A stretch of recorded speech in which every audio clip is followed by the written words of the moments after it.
Hablaremos del idioma de Lituania y del contrabando de libros. Ajá. Lituania fue independiente en 1918, pero le duró poco el asunto, porque después fue asediada por Alemania, invadida por la Unión Soviética, fue una de las repúblicas soviéticas socialistas, etcétera. Pero antes también había estado sometida a otras culturas dominantes. El lituano, el idioma lituano, se considera el más arcaico de los idiomas indoeuropeos. El lingüista Pietro Dini, ¿qué tal Pietro, cómo está?, dijo que era ese idioma un dinosaurio lingüístico que permanecía vivito y coleando. Coleando, sí. Hasta casi la segunda década del siglo XX, en Lituania las lenguas oficiales de la administración fueron sucesivamente el latín, el polaco y el ruso. El lituano, nada, señor. Los que contaremos son hechos muy curiosos que tuvieron que ver con el intento de muchos lituanos de preservar su lengua ante tanta invasión y fragmentación. Los antecedentes. Sí. Allá por el siglo XVI, Lituania formó parte de la República de las Dos Naciones, o Mancomunidad de Polonia-Lituania. Después, en 1795, bajo el reinado de Catalina II de Rusia, nada menos que Catalina la Grande, Lituania fue dividida entre Prusia, Austria y Rusia. La mayor parte estaba bajo el control ruso. Y los zares decidieron que la Iglesia Católica Romana, como institución lituana histórica, era la mayor amenaza a su poder. Así que ordenaron demoler numerosas iglesias y prohibieron la construcción de santuarios, que parece que andaban por todas partes los santuarios en aquel país. No dispuestos a renunciar a su cultura, los lituanos siguieron construyendo nomás santuarios a pesar de la prohibición.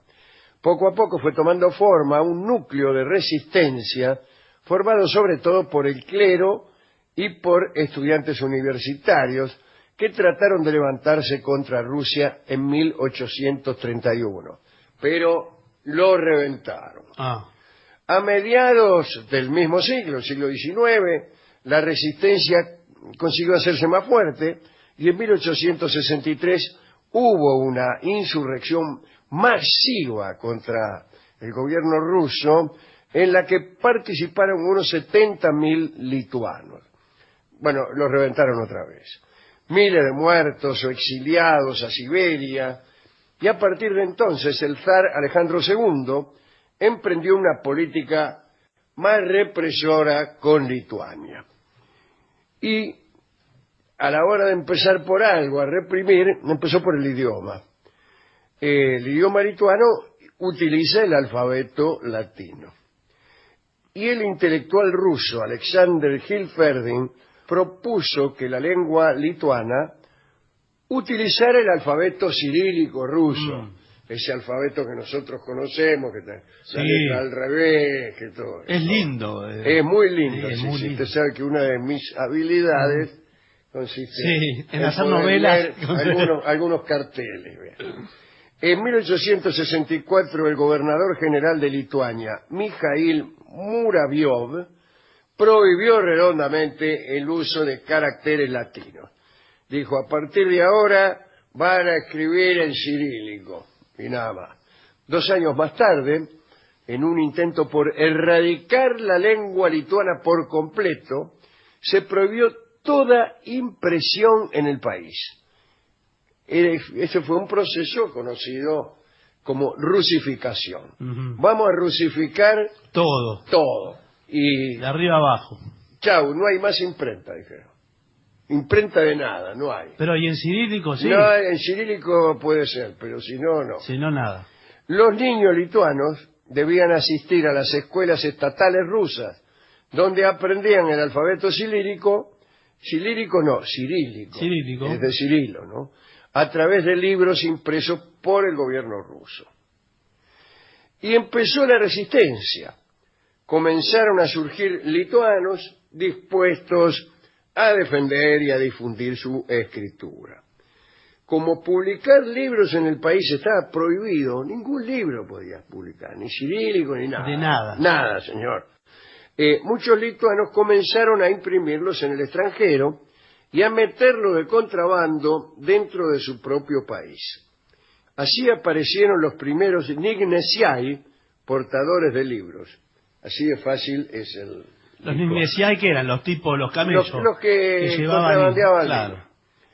Que en un intento por salvar su idioma, traspasaban la frontera con libros que después difundían ilegalmente por toda Lituania. Se llamaban a sí mismos contrabandistas de la lituanidad. Sí. ¿Qué tal? ¿Cuál es su profesión?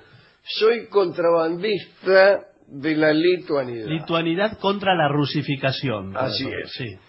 Algunos los lituanizo y a otros los rusifico. En un principio estos muchachos trabajaron de modo individual. Se vestían como mendigos, llevaban los libros escondidos en sacos de queso.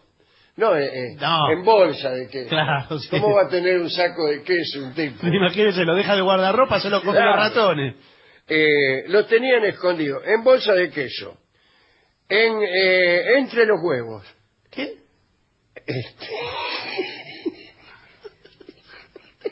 Ah, no era de queso el saco. O pan. ¿O pan qué? No sé, o pan. No, señor. Que llevaban, claro, cargamentos de queso, de pan. Toda la comida, de queso, huevo, pan. ¿Por qué no me dijo todo Ahí, junto? Y bueno, que yo leo como está escrito. Ah, bueno, señor, pero...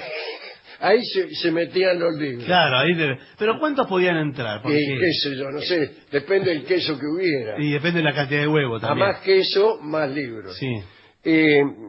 Bueno, estos los entregaban en las estaciones de ferrocarril, algunos se hacían los artesanos con cinturones de herramientas y los libros ocultos debajo del cinturón, qué sé yo.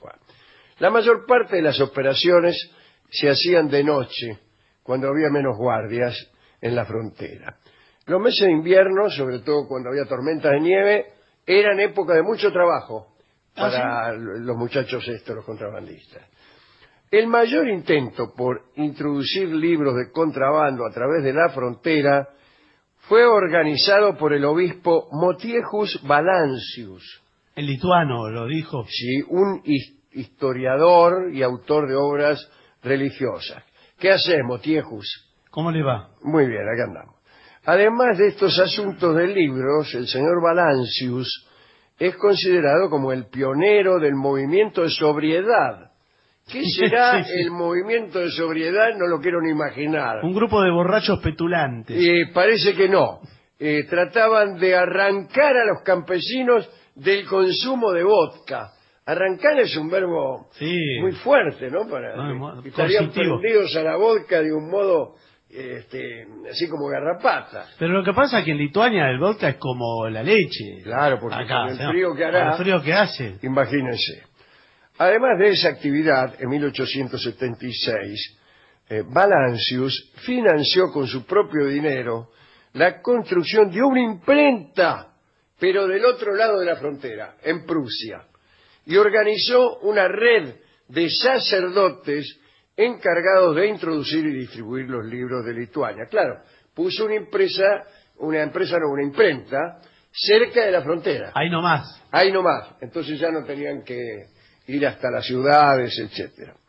Así fue como la Iglesia Católica se convirtió en un símbolo de resistencia a la autoridad rusa. Sin embargo, a medida que avanzaba el tiempo, los libros fueron adoptando también un carácter más laico, no eran solamente Biblia, se empezaron a la Biblia avivar. de los santos, Sí. no, empezaron ahí Cualquier cosa. los libros de Rolón, Sí. todo me imagino. Memorias de una princesa lituana. Claro. Al principio solo eran reimpresiones latinas de textos religiosos, como acabo de decir, pero al mismo tiempo que la operación iba creciendo, también lo hacían las ambiciones del Valancius que llegó a encargar también trabajos originales, revistas, almanaques en caracteres latinos, con la esperanza de preservar la historia y la cultura de Lituania. Valancius fue responsable de la impresión de más de 19.000 libros en Prusia Oriental. Siguiendo el ejemplo de Valancius, los Knignesiai comenzaron a organizarse en sociedades de contrabandistas más grandes. Tenemos los nombres de las sociedades de contrabandistas. ¿Quién se lo dio? ¿La policía rusa? Sí, la Estrella de la Mañana, el Estímulo, Sí. el Renacimiento, el Brote, la Verdad, la Compulsión, el Rayo de Luz. Parecen panaderías. Sí, le iba a decir, parece panadería. Va, me gusta una panadería que se llame La Compulsión. ¿eh? Sí. No era fácil cruzar la frontera lituana. Había 3 líneas de frontera.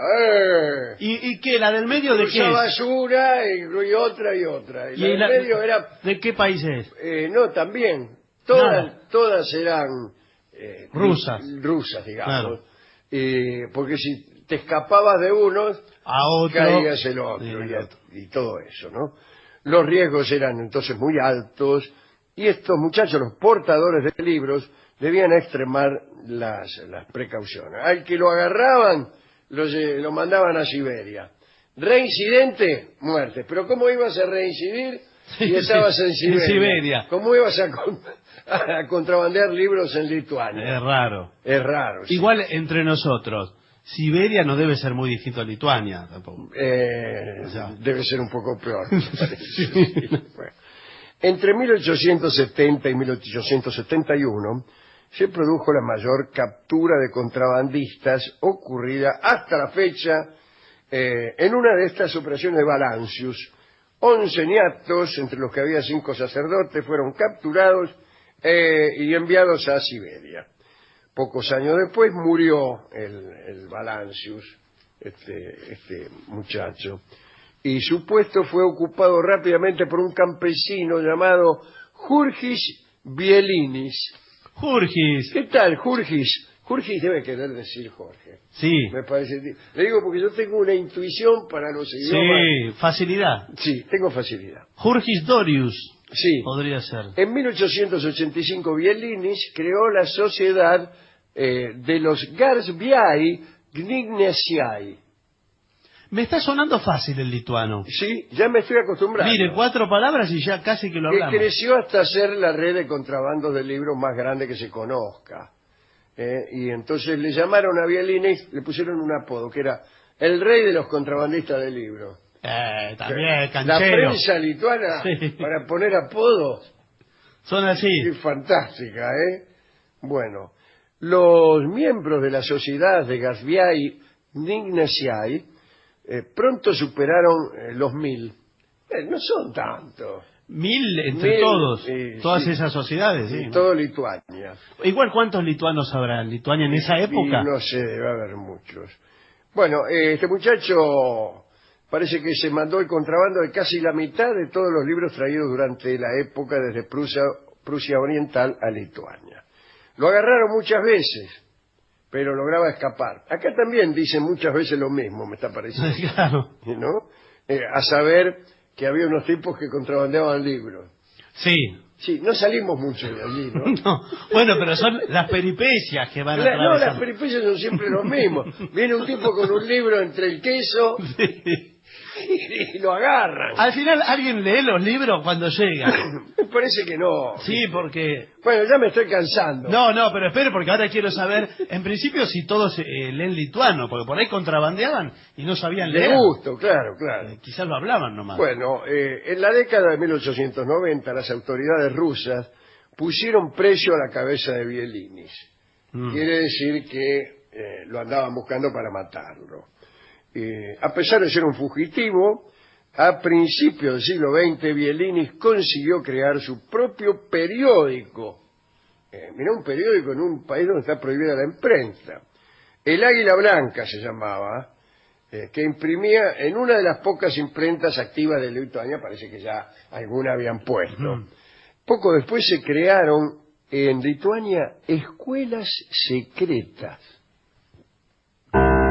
Eso es raro, ¿eh? Es raro, qué difícil ratearse, hacerse Sí. agarrar en una escuela Me secreta. ratea la secreta, dice. Donde se enseñaba a los niños su idioma utilizando libros ilegales y para evitar las sospechas, al mismo tiempo, iban a las escuelas estatales dependientes de Rusia. Es decir, a la mañana iban a la legal y a la tarde a la ilegal. ¡Qué vida, eh! Sí. ¡Qué vida, Dios mío! ¿Cómo te va en el colegio? Mira, en la legal más o menos, pero en la ilegal me está yendo muy Sí. bien. Soy abanderado. Bien, el gobierno ruso comenzó a recibir muchas solicitudes pidiendo que pusiera fin a aquella prohibición, incluso de figuras internacionales. ¿Vio cómo son las figuras internacionales? Sí, los del rock, todos Sí, esos. todos esos tipos, o el Dalai Lama. Claro, total, ¿qué le cuesta? Claro, ¿qué le cuesta? Señor zar de Rusia, dice, por favor, dice, sáquele las prohibiciones a Lituania y ya está. Y ya está. Y laburan de eso los tipos. Sí, igual el Dalai Lama con los chinos no le va bien. Así, No, tampoco. no, en realidad no. El caso es que en 1897 el Consejo de Ministros de Rusia admitió por primera vez que la prohibición había sido un fracaso. ¿En qué sentido? Porque todos No lo dijeron. Claro. hacían lo que querían. Finalmente fue rescindida en 1904 en un intento por congraciarse con los grupos minoritarios dentro del imperio con vistas a la guerra ruso-japonesa. Claro, dice, vamos a ponernos bien con todas las personas que estamos sojuzgando nosotros para que nos apoyen en la guerra ruso-japonesa, que igual la perdieron, Claro. y la perdieron por mucho. Pero por ahí los japoneses podían entrar por Lituania, pegaban Sí, la vuelta. qué sé yo. El zar necesitaba el apoyo de todos. ¿Eh? Bien. Sin embargo, era demasiado tarde. La resistencia lituana a Rusia era demasiado fuerte. Bielinis pronto comenzó a hablar más abiertamente de la independencia en todas las pizzerías, todo. Y se convirtió en uno de sus portavoces. Pero Bielinis no pudo cumplir el sueño de ver una Lituania libre. Murió en enero de 1918, un mes antes de que se formalizara la independencia del país. Parece mentira. Qué mala suerte. Qué mala suerte. O también podríamos decir, ¿por qué no se apuraron un poco? Bueno, sí, lo que pasa es que iban lentamente traficando libros, Sí. tratando de abrir imprentas. Bueno, es así. Ese es un camino áspero. Se desconoce con exactitud el número de libros lituanos que fueron impresos. Bueno, no es una ignorancia No. que nos vuelva locos. Pero entre 1891 y 1901, los funcionarios rusos confiscaron más de 173.000 publicaciones, una cantidad que casi se duplicó en los últimos años de la prohibición. Bueno, esto ha llevado a algunos historiadores a estimar que el número total de libros podría ascender a varios millones. Bueno, o sea ¿Millones? Millones. ¿Y no cómo? sé. Pasamos Pero de sí. 112.000 a millones. Y se cansó la No proyección. sabe nada, señor. Parece ¿Qué me encaja esta charla? Parecen las encuestadoras. ¿Vio? Sí, Que dice, sí. Rango de error de 1 a 6 Durante millones. todo este tiempo solo se imprimieron en la Lituania sometida al Imperio Ruso 55 títulos. Todo lo demás eran ilegales. Y todos ellos utilizaron el alfabeto ruso, el cirílico. El día del cumpleaños de Jurgis Bielinis, que era el 16 de marzo, se lo digo, qué sé yo, para que en la radio, cuando Sí. den las efemérides, lo nombren. Se conmemora el día del portador de libros, el día del... Acuérdense. Es el contrabandista, ¿verdad? Sí, claro. El día portador. 16 de marzo vamos a celebrar el día del contrabandista de libros lituanos. Claro, sí, sí. ¿Será feriado? Y no lo sé. Bueno, después, en 1940, estaban los alemanes, pero Rusia invadió y desde entonces quedó bajo el poder de Rusia hasta que en el 90, creo. Claro, después del muro y después de de todo Gorbachov. eso, en el 90 recién, Lituania fue un estado independiente. No crea que Lituania, Letonia, Estonia, sí. los estados bálticos, que siempre estuvieron bajo la mira de los rusos. Bajo la mira y bajo la bota. Sí, sí, bajo la mira. Que recién son independientes ahora, desde creo que el 90 o 92, algo así, y incluso encontraron el acta de independencia de 1918, que se pensaba que los rusos la habían destruido o la habían escondido. No, estaba ahí nomás, la encontraron adentro de un cajón. Ah, mire. Bueno, eso es todo lo que le puedo decir acerca de la lucha de Lituania por preservar su idioma. Su idioma, ¿no? Y lo han preservado, digo. Y ahora lo han preservado. ¿Lo escribirán con alfabeto latino? Sí, no lo sé, sí, no lo sé. Porque no se escribe, yo me parece haber visto Lituanja. Sí, bueno, sí. Como Lituania. La J creo que es I en alguno de esos países. Sí, entonces el alfabeto debe ser el... le digo otra cosa más. Hay en general dos tendencias en el mundo que van de la mano también de la política. La una es la idea del idioma ecuménico, la idea de que, primero, la idea siempre fallida de una lengua universal, sí. El esperanto, el idioma de Peano, todas aquellas, el idioma analítico de John Wilkins, todos esos sueños de que la humanidad pudiera entenderse con una sola lengua. O también la elección arbitraria de una lengua para que sea una lengua franca, o sea, una lengua diplomática. En el caso fue el latín. Y hoy, de hecho, está el inglés, que también opera como una lengua franca. Y hay otros idiomas, uno de ellos es precisamente el castellano, que también tienen una gran fuerza, una gran penetración, y se busca, a través de esos idiomas, conseguir un entendimiento universal. Pero eso por un lado. Por el otro, hay una celosa y pertinaz preservación de las lenguas propias,